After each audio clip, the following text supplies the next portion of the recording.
સુરત મહાનગરપાલિકા દ્વારા મોટા ઉપાડે શહેરીજનોની સુખાકારી માટે સાયકલ શેરિંગ પ્રોજેક્ટ શરૂ કર્યો હતો, પરંતુ પાલિકાના અધિકારીઓ અને પદાધિકારીઓના સંકલનના અભાવે આ પ્રોજેક્ટ હાલ કાટ ખાઈ રહ્યો છે.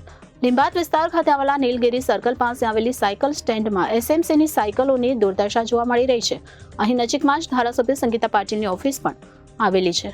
મહાનગરપાલિકા સાયકલ સ્ટેન્ડ બનાવવા અને સાયકલની જાળવણી માટે 5 વર્ષ માટે 8.91 કરોડ રૂપિયા ચૂકવી રહી છે. સાયકલ સ્ટેન્ડ બિસ્માર સ્થિતિમાં છે, જ્યારે સાયકલ ભંગારની હાલતમાં છે. ભંગારની સ્થિતિમાં સાયકલો લીંબાદ વિસ્તાર ખાતે આવેલા નીલગિરી ગ્રાઉન્ડ નજીક જોવા મળી છે. નીલગિરી ગ્રાઉન્ડ નજીક ભાજપના ધારાસભ્ય સંગીતા પાટીલની ઓફિસ પણ આવેલી છે. સાયકલ માટે કોન્ટ્રાક્ટરને ટેન્ડર પણ અપાયા છે અને પાલિકાએ તેની પાછળ કરોડોનો ખર્ચ પણ કર્યો છે.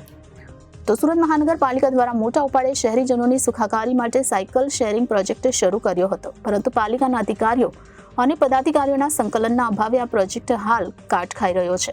લીંબાદ વિસ્તાર ખાતે આવેલા નીલગિરી સર્કલ પાસે આવેલી સાયકલ સ્ટેન્ડમાં એસએમસીની સાયકલોની દુર્દશા જોવા મળી રહી છે. અહીં નજીકમાં જ ધારાસભ્ય સંગીતા પાટીલની ઓફિસ પણ આવેલી છે. તો સુરતમાં એમએલએ સંગીતા પાટીલની ઓફિસ નજીક શેરિંગ પ્રોજેક્ટની સાયકલો ભંગાર બની હતી, તો કરોડોના પ્રોજેક્ટની દુર્દશા અહીં જોવા મળી.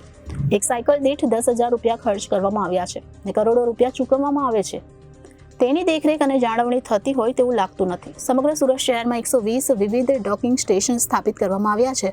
આ સ્ટેશન પર લગભગ 1267 સાયકલ રાખવામાં આવી છે. તેમાંથી 60 સાયકલોની હાલત એવી છે કે તેનું સમારકામ થઈ શકતું નથી. શહેરના લોકો માટે એક સાયકલની કિંમત 70,000 છે. મ્યુનિસિપલ કોર્પોરેશનને સમગ્ર પ્રોજેક્ટની ખરીદી, ઇન્સ્ટોલેશન, સંચાલન અને જાળવણી માટે 5 વર્ષ માટે રૂપિયા 8.91 કરોડની ચૂકવણી નક્કી કરી છે.